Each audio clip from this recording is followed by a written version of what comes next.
I was trying to sell this SantaCon, like a one-day Santa Claus party. It's a great business. It's one day that you spend like 100 hours preparing each year. It's similar each year. And the guy was making like $50,000, $60,000 on this one day.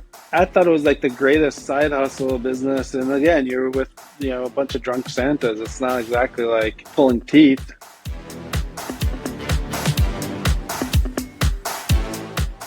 Hey everyone, welcome to another episode of Commercial Connections Investing with Confidence. I'm Rene, the producer of the show, and we have a super special guest for you today, Rob Cohen.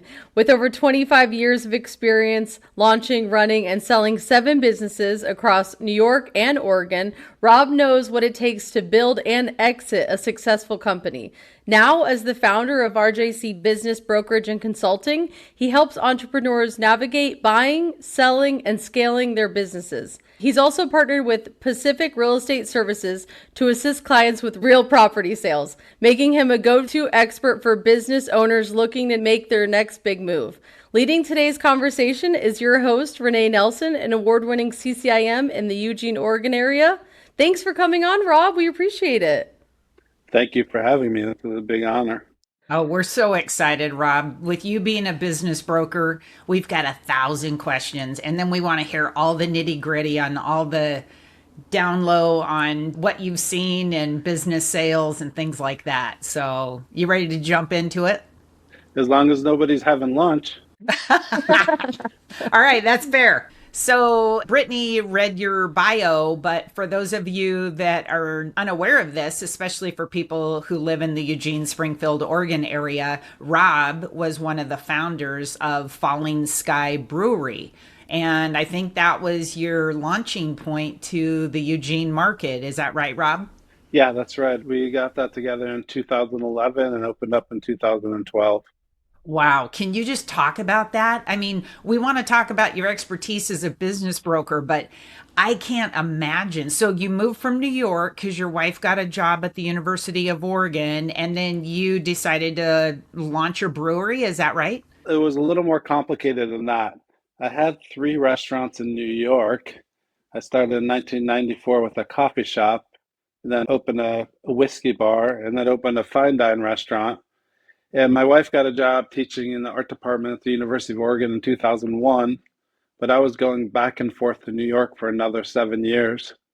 So when I talked to business owners, that was my remote control period. I learned how to run my restaurants from the remote. I would stay here for a month, go back for a month. And I was actually, looking back, was really helpful for me to learn how to manage remotely. My wife almost had a job on the East Coast at Cornell University, where my restaurants were in Ithaca, New York, and she didn't get the job. She was a finalist. In fact, she had her interview dinner at my restaurant, and we were giving the best service possible, but not good enough, apparently. So she didn't get that job. I decided to sell everything. In 2008, the bicoastal lifestyle was not the best for me. It was too hard to go back and forth.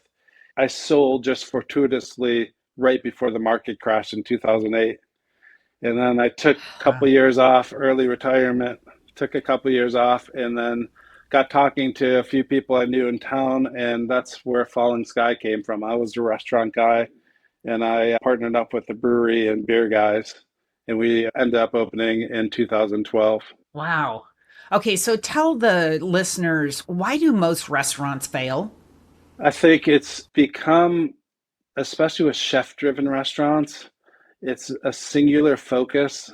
So a lot of chef-driven restaurants are focused on like what's happening in the kitchen, but like any small business, you have to be able to work on multiple platforms. You have to be able to work on that menu, but also work on your marketing. And you have to be able to have a snapshot of what's happening at any given time. Since restaurants are such small margin businesses that have become harder and harder to operate as labor and food costs have gone up, if you don't have that holistic view of what's happening, the cash flow is just too tough to make it. So it's become more and more challenging for restaurateurs.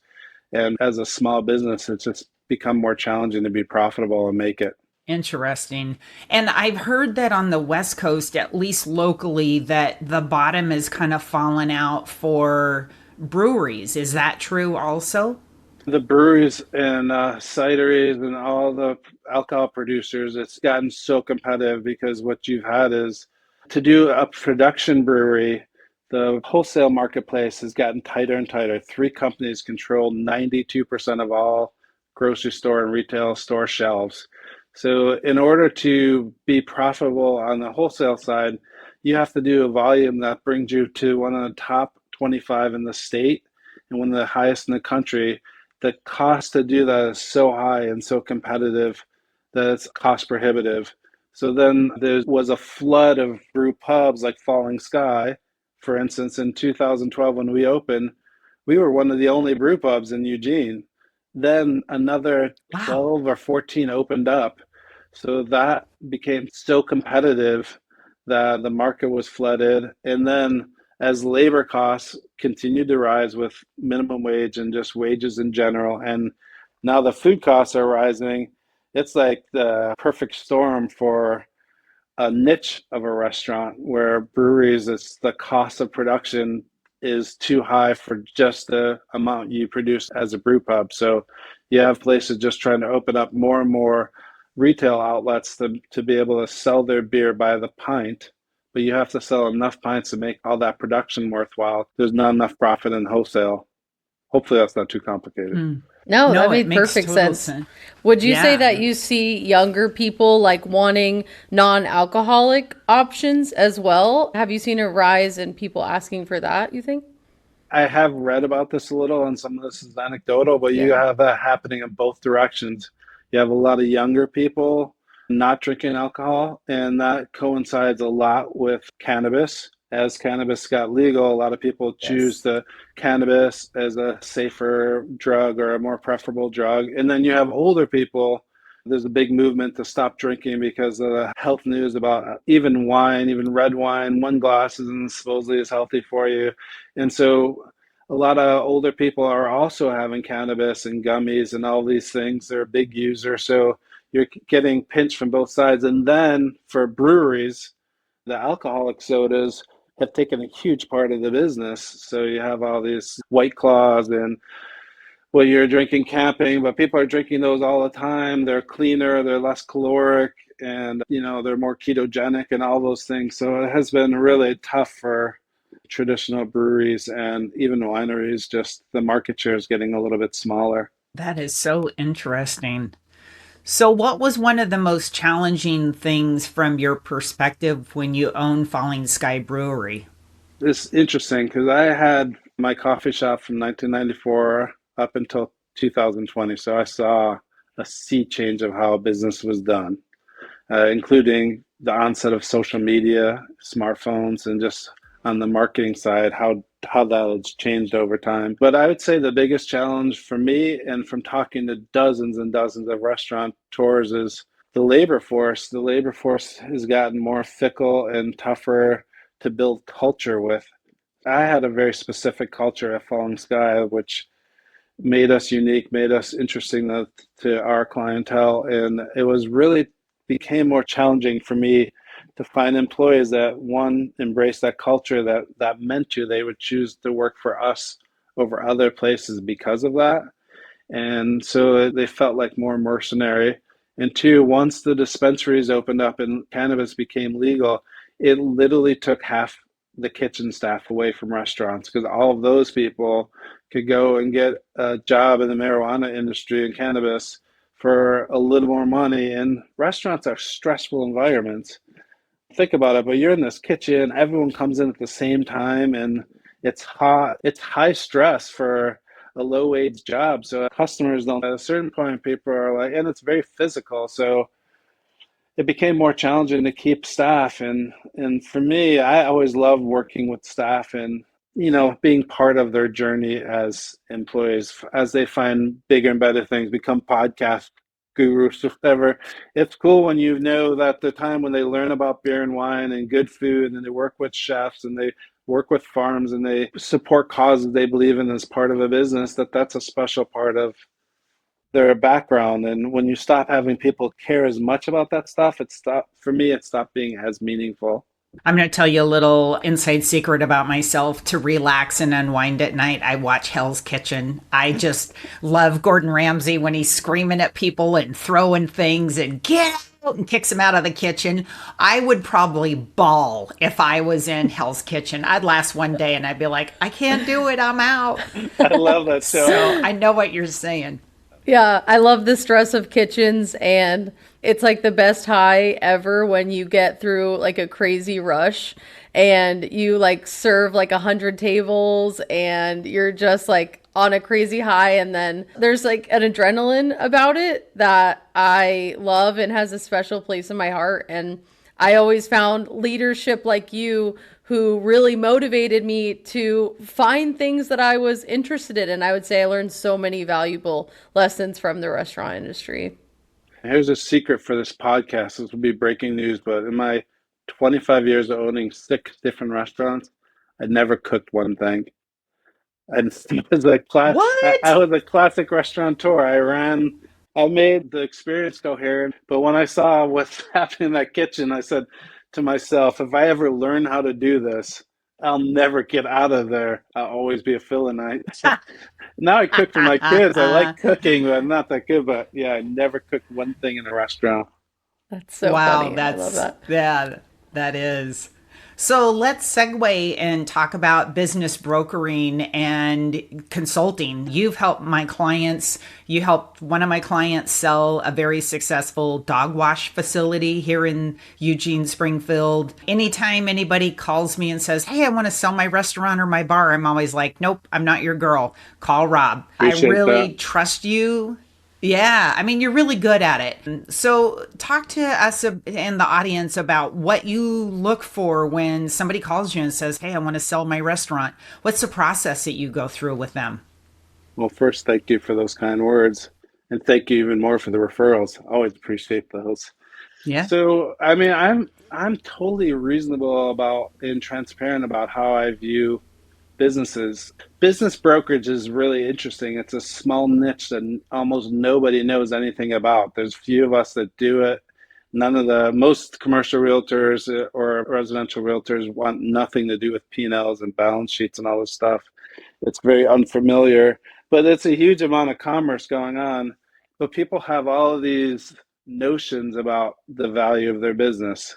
Like it's this multiple on gross sales, or this industry is this way, and this industry is 3 times my gross, or people start throwing EBITDA around like it's this magic word and all these things.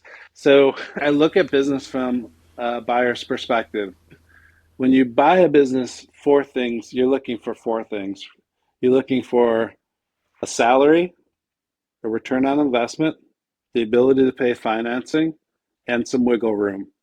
You need to be able to do all these things, and we know business sellers are all rosy-eyed and blue-skied out. So that's how I look at it. That's the only way. Every business is very similar. Some businesses are more risky than others. Some businesses have a longer history than others. But basically, a buyer is looking for those things. So I go through in business brokerage, we're looking for the seller's discretionary earnings. That's called free cash flow. So you look for the free cash flow. Free cash flow is basically, and this is always hard for business owners to understand initially for some business owners. A lot of business owners are trying to wash expenses legally into their business to mitigate, to reduce their tax burden, right? That's what you do. You want to Mhm. pay as little taxes as possible. That's normal. So but some of those things you wash in are discretionary. You don't they're not part of the business. So my cell phone, for instance, isn't necessarily part of my business. So business brokers like me, we add those things back in to give a buyer a truer picture of what's going on, but it all comes out in a wash. So you want to be totally honest and transparent with what you're doing. That's what I try to do. So I get to those sellers' discretionary earnings, and then I look at what's the return. If the business is worth $100,000, I get the earnings back. I pay this financing. I have a salary and some wiggle room. What's my return? So when those 2 things meet up, that's when I give a little range of values. High value is kind of what we ask for, and people want to negotiate sometimes in some of these businesses. I've done maybe 40 of these in the last 3 years. maybe a little more. I've had almost nobody argue with the pricing I'm coming up with because it's reasonable and I can explain in a way that people can see it really easily. And then it's about being realistic. Some business owners, they're used to doing everything themselves and working on multiple platforms. And entrepreneurs in general are pretty incredible people that are running their own business, making their own decisions. So it's hard for them to even think about someone else running their business. So I just try to help them see that it's really exciting to sell your business, to have someone else want something you've created. But other people bring new energy, sometimes youthful energy, and they can do other things with businesses that owners sometimes don't want to do. So I try to just have that conversation with people because, like I always tell them, I'm not going to sell your business. I'm just going to bring people to you. You're going to sell your business. You're the expert. I'm not an expert dog washer, although I love that place, and I do wash my dog Waldo sometimes. Well, I'm no expert. Waldo. Waldo's really easy. He like laying in the bath. It's easier than other dogs. But, but that's the only one I've ever washed. So I'm not an expert about that, and I don't try to be. I'm just brokering these deals just like for commercial property because we know a lot about the actual deals, how it's going to work, and it helps the seller to have a go-between. It's well worth the commission to have someone help you negotiate and help coach you on how to sell your own business and be good stewards for your business, and also the consulting side, how to prepare your business for sale. Those things. I always have enjoyed working with business owners. I've always consulted for my whole career for free. I've worked with lots of startup young people that just have questions. I just enjoy it. It's interesting because everyone's got this different focus. So it's really like intriguing for me to learn about. How do you help entrepreneurs or business owners basically position their business to get it ready for sale in relation to like their tax returns? Because often, if it's in the middle of the year or it's in like September, a buyer often will say, well, give me trailing 12 income. Well, depending on how that comes out and how the property owner is tracking it, trailing 12 income can sometimes be a train wreck. So do you have any insight in that? Like, how do you deal with that, Rob? You've mentioned to me before when we've had lunch that you've had people that literally have done things by hand, ledgers and things like that. So walk the audience through how you deal with that. Doing things by hand, I had people who were doing their whole P&Ls by hand. I've never experienced anything like that. I put everything in spreadsheets. I want everything to be, I couldn't take it. So, I put it all in spreadsheet, but man, that's a lot of time. Yeah. So, I mean, it's interesting because the bigger businesses have better numbers. It's like at a certain point, you can't grow anymore unless you have that snapshot of what's going on at any time. So, it's kind of self-fulfilling prophecy. If you're doing everything by hand, it's a limitation on how big and how successful you can be. Some people are still incredible because they're charismatic. They're plugged in so much to their business, they don't need the numbers, but it's a limiting factor if you want to get bigger and bigger.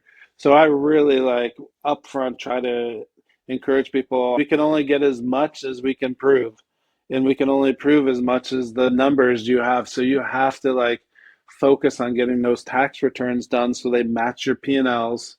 And so we have all the financial information someone's going to ask for. Whatever someone doesn't see, what are you going to do as a buyer? You're going to be skeptical. If you don't see the numbers adding up, you're going to think worst case scenario. It's like if you were selling your car and you said, I have no way to tell you if this has ever been in an accident. I'm going to think that car was in an accident. I'm going to decrease the value of it. So I try to encourage people, depending on the scale of business. I work from really small businesses to really big businesses. There's people that literally don't have any financials. They bring, I think, the old school shoebox to an accountant, and the accountant makes magic from it. I've honestly been with some of the people I'm working for lease work, I've been just writing business plans. It's easier for me to do if people are so far out. I have my formatted business plan. Having numbers to run a business is if you don't have, it's like if you don't go to the doctor and get some feedback about your cholesterol, and there's a good chance you might keel over one day. I mean, you need to have information to make Yeah. informed Yeah. decisions. So I try to beg, cajole, push, but some people it's like I'm having one right now. It's like, oh, I'm gonna get my taxes done. I do it in May. It's like, well, you want to sell your business now. We're not going to be able to sell it without the 2024 numbers. It's already April of 2025. So it's really up to you, but if people are going to lower the price you're going to get. So that's something you have to decide. But people can be very fixed in their ways. That's what I realize. But I'll work with them still. Yeah, I've been there. I know exactly what you're talking about. What's one of the biggest misconceptions about selling a business? That the market's local. That it's really interesting. Mm. Like the market, like Biz by Sell, which is LoopNet, they own CoStar, they own like the online forum for business sales, just like they basically do for commercial real estate.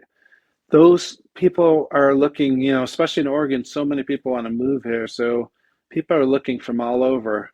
It's not a local thing. It's not someone you have to know. It's like someone will come to you. In fact, this is a really niche business. It's interesting. I sold this woman moved from Maryland because her family's there. She had a garden tour business. She toured gardens in England, Europe, and Japan. She would take these like small groups of people and tour these private gardens. It's really like cool niche business for people that wanted to see that had money and there's like and you stay and she would provide like 5-star hotels and dinners and everything. It was like super cool. I wouldn't necessarily do it, but I know people would do. I ended up selling that to an Australian company who had this other niche businesses. They gave tours in like countries like Iran and all over the world and Africa and Cool. these little niche like I don't know gold mining tours and stuff like that. And I sold that business. We had it like within like 6 weeks to a month. The guy from Australia was like young guy, super cool. We were able to come to the agreement quickly, and it just you just never know. So I think a lot of local businesses just are thinking very locally, but the business Mm. brokerage network is big and there's a lot of people who want to move around depending what kind of business you have. Wow, that is so cool. And you made that connection and that sale off of Biz by website? Yeah, for the BizBuy website, they own like four other companies, so it goes to like all these different websites, but it's really the same one. And in Australia, that's well, every country, it's like the main site. So I get a lot of inquiries from all over. I have a group from Utah buying one of my places, hopefully, just from all over. So it's interesting. It's interesting if you have a good business, if it looks good online, if it's attractive, there's a lot of entrepreneurs that want to change like I did after, when I turned around 50, I changed my whole career, which has been great. And so there's a lot of people changing Mhm. careers out of COVID. There's a lot of younger people that are Mhm. entrepreneurial. They want to be able to do their own thing. So the market's big out there. Wow. So you're partnered with Pacific Real Estate Services. How does real estate factor into business transactions? I mean, that's been great. I've been really fortunate to work with Christian Fox. He's been a good mentor for me to learn a lot about the commercial real estate and doing lease work. And I have been doing some of that without businesses, so that's been great. Not to, get into your territory, but No, no. but it's a lot of times like a lot of businesses have properties, so like I have sold a tavern in Dexter, which was a property and the tavern. So, and these two things are hand in hand. People are buying both. So having someone, a business broker that can also sell the property is really important because you can't really separate these things. They're inexorably bound as a business. So I've been doing a lot of those with real property. And then the lease work, a lot of businesses, if they don't own the property, there's a lease involved. So getting that lease assigned is a big contingency in any, successful sale. So I can work with the landlords to get that as part of the whole process to get those deals done. And that's like almost all of the businesses that are either leased or own property. So the commercial real estate side has been more helpful than I thought it would be. I thought it would be interesting for like, say I have a restaurant that has a property like the tavern or a retail place that has property. So that's been really helpful for me to be able to get these deals done. That ends up being some of the biggest hurdles to make a deal happen, to have that transition. Because for landlords, for instance, the change in tenancy, they want to make sure they have a equally qualified tenant, and they want to make sure they're not like losing Mhm. anything. So it's really important to be plugged into that side of things. Yeah. What advice do you have for a business owner who wants to sell the real estate and the business at the same time? Come talk to me. I think for business owners in general, if you could own real property, that's like a retirement asset that Hmm. keeps its value, where businesses can go up and down and industries can change over time. So I always advise that owning property is like such a good move for business owners. I think if business owners are flexible, you can get a lot of different outcomes. The key for a business owner is to have a lot of different pools of people that might be interested. So if you own property and business, some people that just are interested in owning the business. If the current owner holds on to their property, they might have an income stream that could be really useful for them, both as a revenue stream and for tax purposes, and to let that asset grow or to sell them separately. So it's really good for business owners to just be flexible thinkers, because there's a lot of ways to put together packages that have a good result for a business owner. So I talk to them a lot about that. That makes sense. How has the market changed for buying and selling businesses in the last couple of years? I think we're in a really good niche in the Valley and Eugene, just because a lot of people want to move here. It's attractive. People from California are moving up here. So I think we're a little bit insulated. So I've seen a lot of activity. Right now, what I'm seeing is financing is the biggest challenge, especially right now with the SBA. It's like frozen right now. I just have a deal that the SBA, they pretty much told them it could be months before they have an answer on a loan, and the sellers don't want to wait. Wow. So it's like frozen in time right now because of the cuts and uncertainty with the economy. And the SBA is really big for financing everything, including business sales. So, and then with Hmm. interest rates going up, it makes deals more difficult to pencil out. So, the last Mhm. year or 2 years, as interest rates have gone up, just like in residential and commercial, it's just made it more difficult, less attractive to buy stuff right now or to do exchanges and all those things. So, I mean, seller financing is always key. Like if sellers are willing to finance, you can get more for your business and the deal is going to get done easier. If the seller's in a Mhm. position to do that, that's really helpful.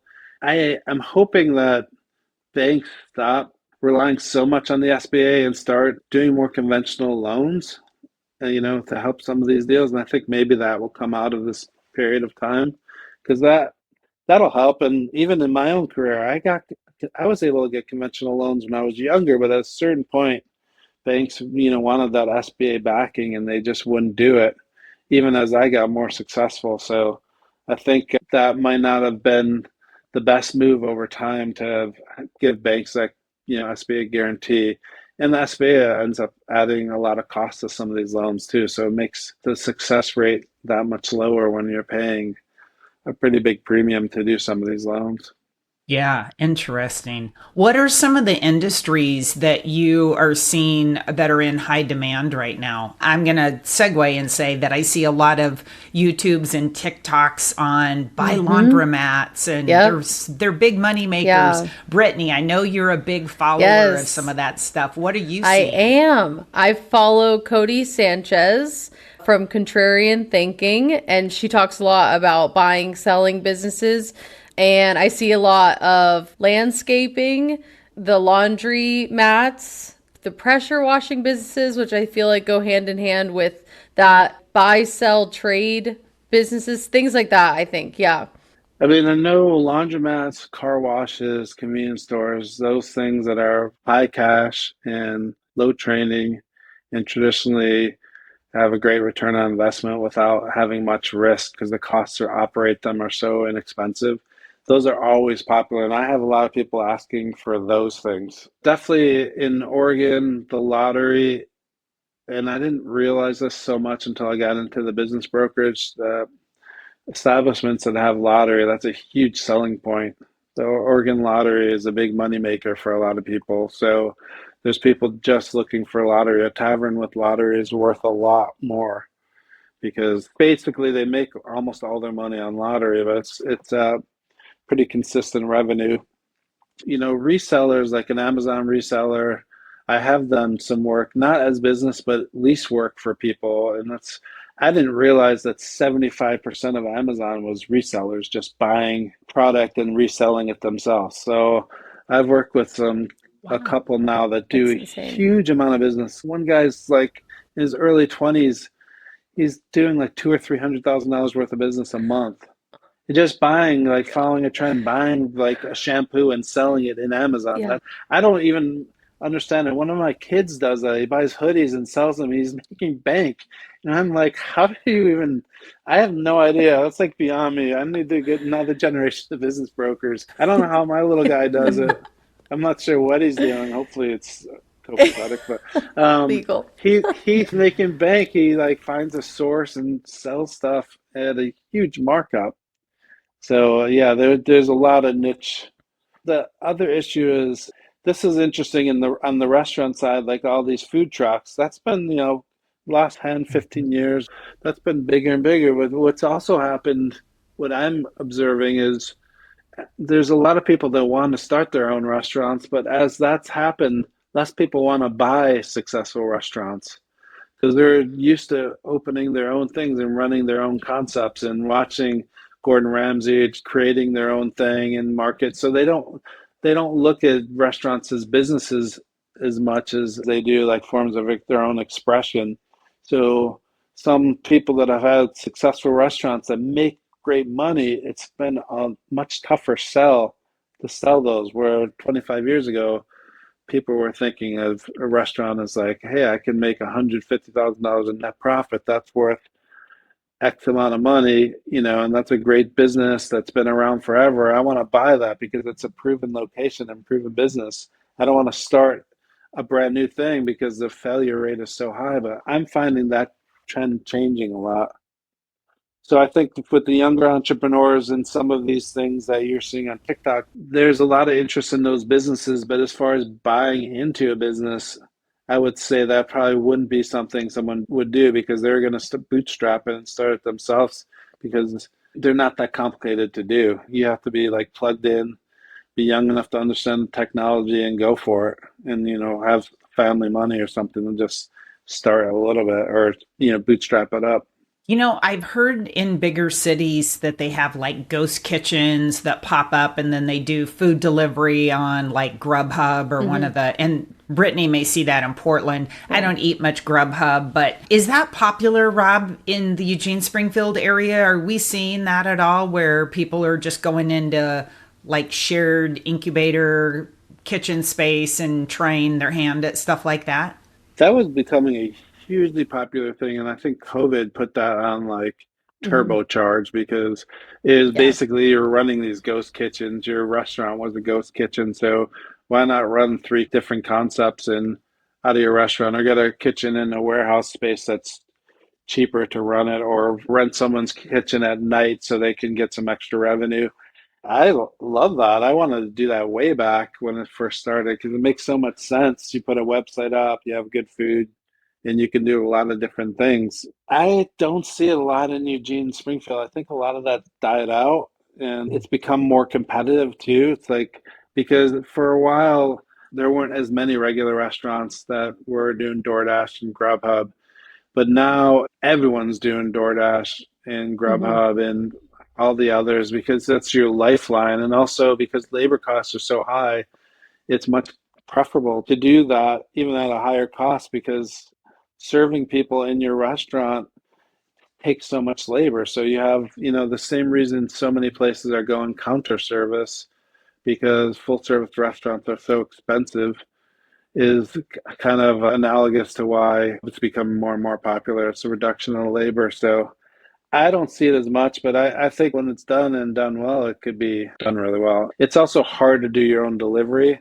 So Grubhub and DoorDash Yeah. take a big piece of what you're doing, or you have to raise your prices to make them uncompetitive to try to recoup that. So it would be more successful if you were big enough to do your own delivery, but you don't see that. I mean, when's the last time you've seen like maybe like a pizza place does their own delivery, but that's like a dying breed pretty much.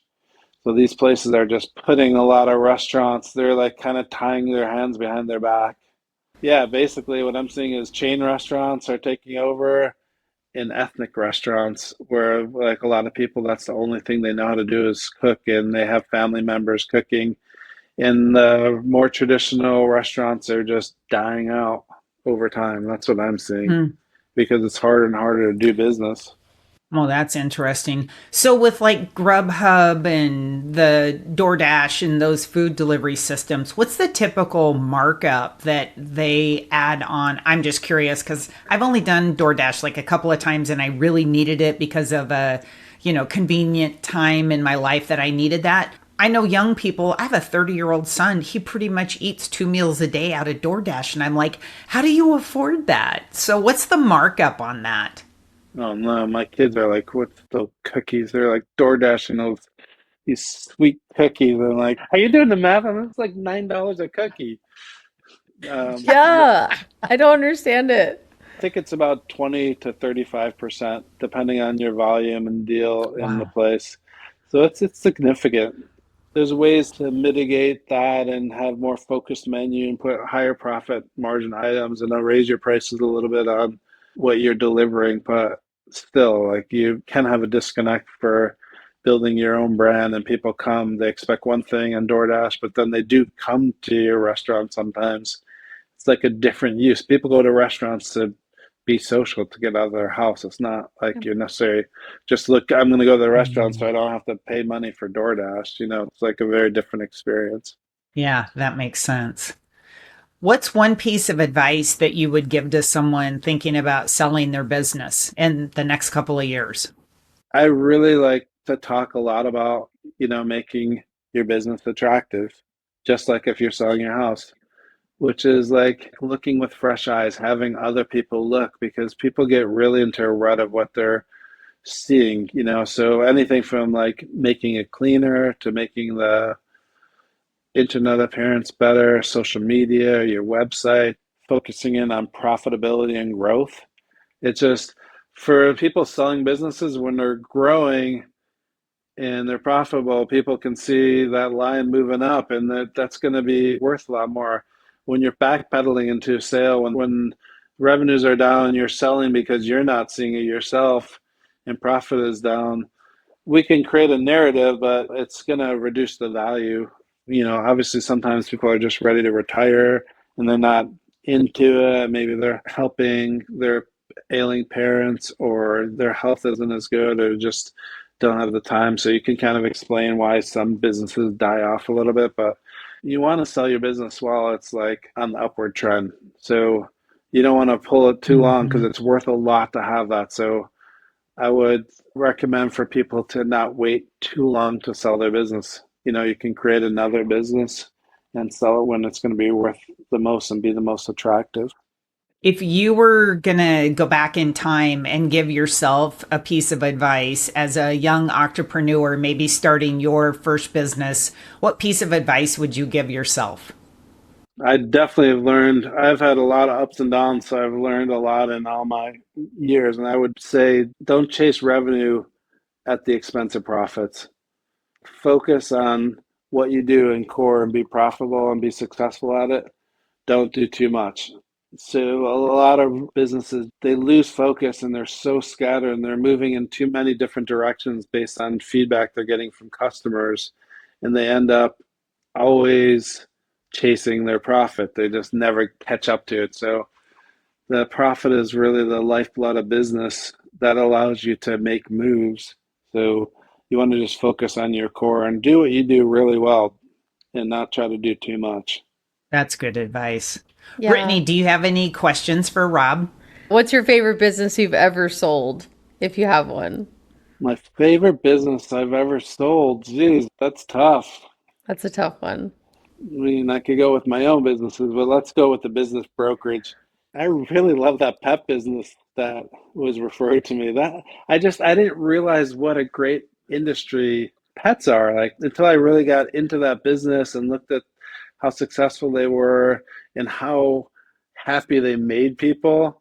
It's like a great business. And as pet ownership has just been exploding, as people are getting married later, they understand the emotional support of pets in all these things. It's like this growing industry, and having a business that just makes people feel good. Like, I thought that way for restaurants. You're going out to be with people, to commiserate or celebrate, but it's important. But I feel like washing dogs, or it's just your dog is like the best part of your life.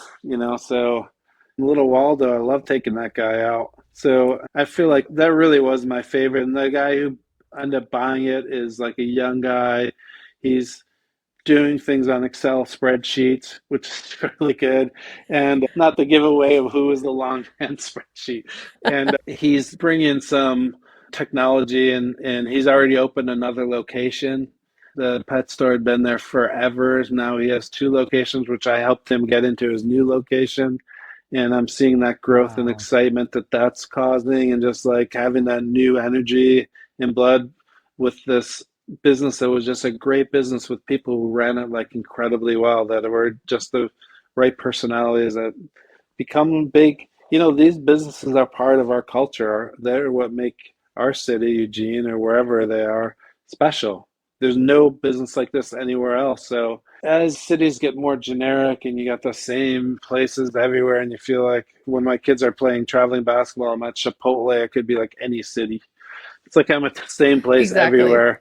I love businesses that are unique to, independently owned businesses that are unique to where they are. So that's probably my Yeah. favorite. I love that. I think it's a great business because of all the things you said and the seasonality of it. Like pets always need to be groomed like on a schedule, and it's like an easy business to scale. I feel like the marketing is pretty easy for that, and yeah, and like you said, makes people really happy, and I love that so much. And I feel like you could add on a lot of different services and do a lot of cross collaboration across different businesses with like vets and things. Yeah, and I love that. I love what you do. It's so exciting. Like I think more younger people should think about buying a business and getting in touch with you because there's so many advantages to it. Like we know that starting your own business is very hard and a lot of times it does fail, but having that staple in the community that people already knew about and buying into it,